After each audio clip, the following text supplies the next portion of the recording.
최근에 발생한 이탈리아 은행 위기 당시 손실을 분담해야 할 채권자의 대다수가 지역 주민 등 일반 국민으로 구성되어 있었기 때문에 정치적 부담을 느낀 이탈리아 정부는 베일린 제도를 도입했음에도 불구하고 베일아웃, 즉 구제금융을 시도했습니다.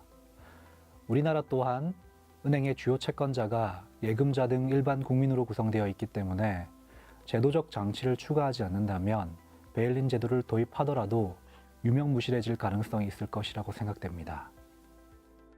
This study first introduces the bail-in regime and then analyzes factors influencing the implementability of bail-ins and finally presents the institutional tools needed to enhance their efficiency.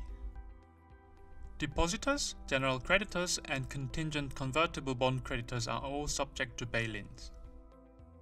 And while the government activates the bail-in for deposits and general bonds, that for CoCo bonds is automatically triggered by pre-established conditions.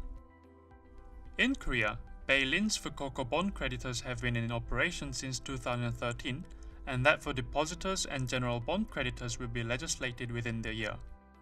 Of the bonds subject to bail-ins, only deposits exceeding the deposit protection limit of 50 million won are included.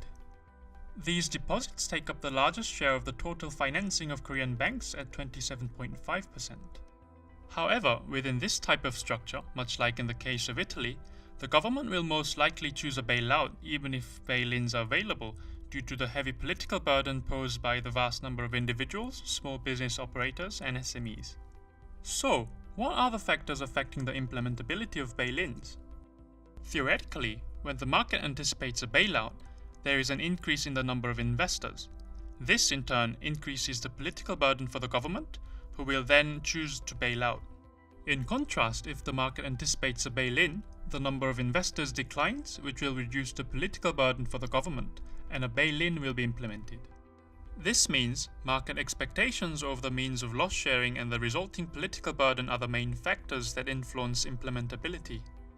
To examine what the actual market expectations are over the implementability of a bail-in, an analysis was conducted using CoCo bonds. A comparative analysis on the interest rates of CoCo bond issuing countries reveals that the higher the share of discretionary, that is government-triggered, CoCo bonds, the lower the interest rates. The results imply that the market assumes there is little possibility of a government-activated bail-in in a time of crisis due to the political burden. Therefore, more will invest despite the low interest rates. To put it another way, this means that investors do not believe that CoCo bonds will function as designed and expect a bailout in a crisis. 베일린의 실행 가능성을 높이기 위한 구체적인 방안으로는 크게 세 가지가 있습니다. 우선 예금 부분에 대해서는 예금자를 일반 채권자보다 더 많이 보호하는 예금 채권 우선 변제 제도를 도입하되 우선 변제 범위를 개인, 중소기업 등 정책적 배려가 필요한 예금주에 국한하는 것을 고려할 필요가 있습니다.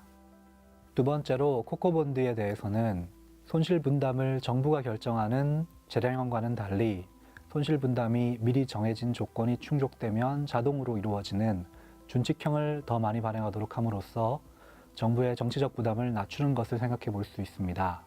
마지막으로 은행채와 코코본드에 대한 투자자 자격 요건을 강화하여 채권자 중에 비전문 투자자의 비중을 줄임으로써 정부의 정치적 부담을 낮추는 방안을 생각해 볼 수 있겠습니다.